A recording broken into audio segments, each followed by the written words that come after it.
بسم اللہ الرحمن الرحیم۔ امیز ٹی وی کے پیارے سے ناظرین کو ہم اپنے چینل میں خوش آمدید کہتے ہیں۔ ہم امید کرتے ہیں کہ آپ خیریت سے ہوں گے۔ السلام علیکم محترم ناظرین۔ اس دنیا میں ایک ایسی ہستی بھی ہے جس کو غائبانہ طور پر سب لوگ جانتے ہیں۔ وہ قابل نفرت ہستی ہے ابلیس، جس کا معروف نام شیطان ہے۔ رحمت الہی سے ملعون ہونے سے پہلے شیطان کا نام عزازیل تھا۔ آدم علیہ السلام کو سجدہ نہ کرنے اور حکم الہی کی خلاف ورزی کی پاداش میں اس کا نام ابلیس رکھ دیا گیا۔ شیطان بھی اسی ابلیس کو کہتے ہیں۔ آج کی اس خاص ویڈیو میں شیطان کے حوالے سے آپ کو بتائیں گے، یعنی انسانوں کے ازلی دشمن شیطان کو کیسے پیدا کیا گیا، شیطان کو موت کب آئے گی، اس کا انجام کیسا بھیانک ہوگا، شیطان کو کون دفنائے گا اور اس کی قبر کہاں ہوگی، کون ابلیس کو موت دے گا، کیا شیطان کو نزا کے عالم میں تکلیف ہوگی اور شیطان کی قبر کہاں بنے گی، شیطان کتنے عرصے تک موت کی نیند سویا رہے گا۔ ان تمام سوالات کے جوابات ناظرین قرآن و حدیث کی روشنی میں مکمل تحقیق کے بعد ایک کہانی کی صورت میں آپ سب کے ساتھ شیئر کر رہے ہیں۔ ناظرین، سب سے پہلے یہ جان لیجئے کہ آسمانوں پر شیطان کا نام عزازیل تھا۔ یہ اس وقت بہت نیک بلکہ فرشتوں کا امام تھا۔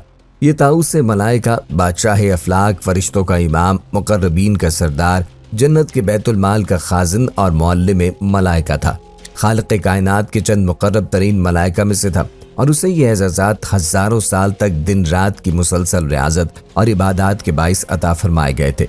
ہر وقت، ہر لمحہ ذکر الہی اس کی صفت خاص تھی۔ خوشنودی رب اس کا مقصد حیات تھا۔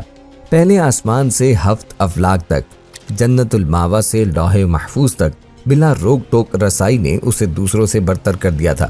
اسی برتری نے اسے غرور میں مبتلا کر دیا تھا اور اسی غرور کی وجہ سے اسے جنت سے نکال کر زمین پر پھینک دیا گیا۔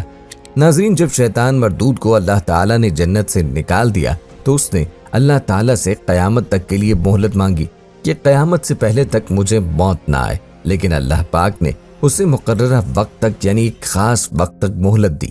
جیسے قرآن مجید میں یوں بیان فرمایا گیا ہے، اس نے کہا، اے پروردگار، لوگوں کی زندہ کیے جانے تک مجھے مہلت دے۔ فرمایا، تجھے مہلت دی جاتی ہے وقت معلوم تک کے لیے۔ مفسرین کے مطابق وقت معلوم وہ وقت ہوگا جب حضرت اسرافیل علیہ السلام پہلی دفعہ سور پھونکیں گے۔ حضور نبی کریم صلی اللہ علیہ وآلہ وسلم نے قیامت کی نشانیوں کے بارے میں ارشاد فرمایا کہ قیامت کی نشانیوں میں سے ایک نشانی یہ ہے کہ سورج مشرق کے بجائے مغرب سے طلوع ہوگا۔ یہ وہ وقت ہوگا جب لوگ اپنے روزمرہ کے کام کر کے سو جائیں گے اور رات آ جائے گی۔ یہ رات بہت لمبی ہوگی۔ لوگ سو کر اٹھ جائیں گے لیکن رات ختم ہونے کا نام نہیں لے گی۔ لوگ پریشان ہو جائیں گے کہ رات ختم کیوں نہیں ہو رہی۔ بالآخر طویل انتظار کے بعد سورج مغرب سے طلوع ہوگا اور کچھ دیر طلوع ہونے کے بعد غروب ہو جائے گا اور دوبارہ مشرق سے طلوع ہوگا۔ یہ منظر دیکھ کر شیطان دھاڑے مار مار کر روئے گا اور چیخے گا، چلائے گا کہ ہائے میری موت آ گئی، میری ہلاکت کا وقت ہو گیا۔ اس کے چیلے یہ منظر دیکھ کر اس سے کہیں گے کہ ہم نے تم کو ساری زندگی ایسے چیختے چلاتے نہیں دیکھا، آج کیا ہو گیا؟ وہ کہے گا، بالآخر سورج مغرب سے طلوع ہو گیا اور یہ میری موت کی نشانی ہے۔ ناظرین گرامی، اسلامی کتب میں آتا ہے کہ قیامت کی نشانیاں جب پوری ہوں گی تو مومنین کی بغلوں کے نیچے سے ایک خوشبودار ہوا گزرے گی جس سے تمام ایمان والے وفات پا جائیں گے، اور پھر اس کے بعد 40 سال کا زمانہ گزرے گا کہ جس میں کوئی بچہ پیدا نہ ہوگا، یعنی ہر انسان کی عمر کم سے کم 40 سال ہوگی۔ چونکہ سب مسلمان مر چکے ہوں گے اس لیے زمین پر کفار اور مشرکین رہ جائیں گے۔ اسلام کی معروف کتاب تفسیر در منشور میں صفحہ نمبر 70 پہ لکھا ہے کہ جب مومنین کی وفات کو 40 سال گزر چکے ہوں گے تو پھر حضرت اسرافیل علیہ السلام پہلی دفعہ سور پھونکیں گے، جسے نفخہ اولا بھی کہتے ہیں۔ شروع میں اس کی آواز نہایت کم ہوگی کہ لوگ کان لگا کر سنیں گے، پھر یہ بڑھتی بڑھتی اس قدر زیادہ ہو جائے گی کہ کانوں کے پردے پھٹ جائیں گے، ان کے نتنوں سے پیپ بہنا شروع ہو جائے گی اور لوگ مر جائیں گے۔ انسان، جنات، فرشتے، یہاں تک کہ شیطان ابلیس کو بھی نفخہ اولا کے وقت موت آ جائے گی۔ اس کے ٹھیک 40 سال بعد حضرت اسرافیل علیہ السلام دوسرا سور پھونکیں گے تو پھر تمام مردے زندہ ہو جائیں گے اور قیامت قائم ہوگی اور میزان لگے گا، یعنی نفخہ اولا کے وقت ابلیس کو موت آئے گی۔ نفخہ اولا اور نفخہ ثانیہ کے مابین 40 سال کا عرصہ ہوگا، اور یہ کہ ابلیس 40 سال تک مردہ رہے گا۔ کیا آپ جانتے ہیں ناظرین کہ ابلیس کو موت کیسے آئے گی اور شیطان 40 سال مردہ حالت میں کہاں گزارے گا؟ اس سلسلے میں حضرت کعب بن احبار رضی اللہ عنہ کی ایک مشہور روایت ہے۔ حضرت کعب بن احبار رضی اللہ عنہ فرماتے ہیں کہ جب ابو البشر یعنی حضرت آدم علیہ السلام کی وفات کا وقت آیا تو وہ پریشان ہو گئے اور اللہ پاک سے عرض گزار ہوئے کہ اے اللہ، میری موت سے میرا ازلی دشمن بہت خوش ہوگا، کیونکہ میں مرنے والا ہوں اور وہ قیامت تک زندہ رہے گا۔ اسی وقت ملک الموت حضرت اسرائیل علیہ السلام حضرت آدم علیہ السلام کی خدمت میں حاضر ہوئے اور فرمایا کہ اے ابو الآدم، آپ وفات کے بعد جنت میں رہیں گے، جبکہ ابلیس قیامت تک دنیا میں رہے گا، اور پھر قیامت سے 40 سال پہلے اس کو ایسی موت آئے گی کہ وہ پوری دنیا کے انسانوں جتنی موت کی تکالیف برداشت کرے گا، اور پھر جہنم ہی اس کا واحد ٹھکانہ ہوگا۔ حضرت کعب رضی اللہ تعالیٰ عنہ مزید فرماتے ہیں کہ حضرت آدم علیہ السلام ملک الموت سے فرمانے لگے کہ مجھے ابلیس کی موت کا منظر بیان کرو، تو ملک الموت نے ابلیس کی موت کا حال بیان کرنا شروع کیا، تو وہ اتنی دردناک موت تھی کہ حضرت آدم علیہ السلام اپنے آنسوؤں پر قابو نہ رکھ سکے۔ لوگ حضرت کعب رضی اللہ تعالیٰ عنہ سے کہنے لگے کہ ہمیں بھی ابلیس کی موت کا کچھ حال بیان فرمائیں۔ لوگوں کی بیجا فرمائشوں پر حضرت کعب رضی اللہ تعالیٰ عنہ ابلیس کی موت کا منظر کچھ یوں پیش کرتے ہیں کہ اللہ تعالیٰ ملک الموت سے فرمائیں گے کہ میری غیظ و غضب اور غصے کا لباس پہن کر جاؤ اور ابلیس کی روح قبض کرو، اور ابلیس سے تمام انسانوں اور جنوں سے زیادہ سختی کرنا۔ جب ملک الموت غضب اور غصے سے بھر کر بہت سے فرشتوں کے ساتھ ابلیس کی روح قبض کرنے آئیں گے، تو جو بھی آسمان اور زمین میں سے ان کو دیکھ لے گا وہ فوراً ہی مر جائے گا۔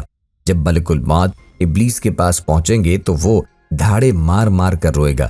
پھر شیطان کو موت کی تکلیف دی جائے گی جو ساری مخلوق کی موت کی تکلیف سے زیادہ ہوگی۔ ناظرین، اس کے بعد ابلیس گھبرا کر مشرق کی جانب بھاگے گا تو کبھی مغرب کی جانب، لیکن ہر جانب اپنے سامنے ملک الموت کو پائے گا۔ سمندر میں چھپنے جائے گا لیکن سمندر اسے جگہ نہیں دے گا۔ شیطان آسمان کی طرف بھاگے گا تو وہاں مقرر فرشتے اس کو آگ کے کوڑے ماریں گے، جس کے بعد شیطان حضرت آدم علیہ السلام کی قبر پہ جائے گا اور حضرت آدم علیہ السلام کی قبر کے پاس کھڑا ہو کر کہے گا کہ اے آدم، تمہاری وجہ سے میں ملعون و مردود بنا، کاش کہ تم پیدا ہی نہ ہوتے۔ پھر ملک الموت سے کہے گا کہ کتنی سختی اور تکلیف کے ساتھ میری جان نکالو گے، تو ملک الموت فرمائیں گے کہ جتنے لوگ جہنم میں ہیں ان سب کی موت سے کہیں زیادہ تکلیف اور سختی کے ساتھ۔ یہ سن کر ابلیس تڑپنے لگے گا اور چیختا چلاتا ادھر ادھر بھاگے گا اور اسی جگہ پہنچ جائے گا جہاں سے اس نے جنت سے نکلنے کے بعد پہلا قدم رکھا تھا۔ وہ جگہ آگ کے انگارے کی طرح سرخ ہوگی، زمین چنگاری کی طرح ہو جائے گی۔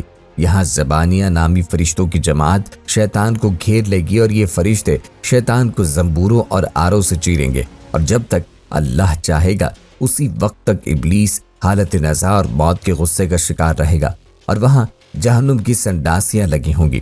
ان سنڈاسیوں سے تڑپا تڑپا کر جان نکالی جائے گی۔ آدم علیہ السلام اور حضرت حوا علیہ السلام سے کہا جائے گا کہ ذرا اپنے دشمن کو تو دیکھو کس طرح ذلت کے ساتھ مر رہا ہے۔ وہ دیکھ کر کہیں گے کہ یا اللہ، تو نے ہم پر اپنی نعمت مکمل فرما دی۔ انہیں جہنمی گھڑوں میں ابلیس 40 سال تک مردہ رہے گا اور یہی اس کی قبر ہوگی۔ پھر 40 سال بعد دوبارہ حضرت اسرافیل علیہ السلام سور پھونکیں گے تو تمام مردے زندہ ہو جائیں گے اور حساب و کتاب کا عمل شروع ہو جائے گا۔ ناظرین، بے شک اس دنیا کی ہر شے فنا ہونے والی ہے، اور اگر کسی کو دوام ہے تو وہ صرف اور صرف اللہ پاک کی ذات ہی ہے۔ ہمیں ہر وقت تیار رہنا چاہیے کہ پتہ نہیں کب کون سی گھڑی کس وقت ہماری اس دنیا میں آخری ہو، اور پھر ہمارے پچھتاوے کے علاوہ کچھ بھی باقی نہ رہے۔ لیکن اس بات کو بہت پچھتاوے اور دکھ کے ساتھ کہنا پڑتا ہے کہ ہم ہمارے پیارے نبی صلی اللہ علیہ وآلہ وسلم کی امت میں سے ہیں اور ہم اپنے لیے خوش قسمتی سمجھتے ہیں، لیکن ہم سب کو اپنے گریبان میں جھانکنے کی ضرورت ہے، اپنا تجزیہ کرنے کی ضرورت ہے، اپنا احتساب کرنے کی ضرورت ہے کہ ہم نبی پاک صلی اللہ علیہ وآلہ وسلم کی کتنی تعلیمات پر عمل کرتے ہیں، قرآن کریم پر کتنا عمل کرتے ہیں۔ رات کو سونے سے پہلے تھوڑی دیر کے لیے اپنا احتساب کر لیا کیجیے کہ آج صبح سے لے کر شام تک میں نے اللہ تعالیٰ کی کتنی نافرمانی کی ہے اور کتنی فرما برداری کی ہے، اور اس بات کا عہد کر لیا کریں کہ جو آج کے دن مجھ سے کوتاہیاں ہوئی ہیں وہ کل سے نہیں ہوں گی انشاءاللہ۔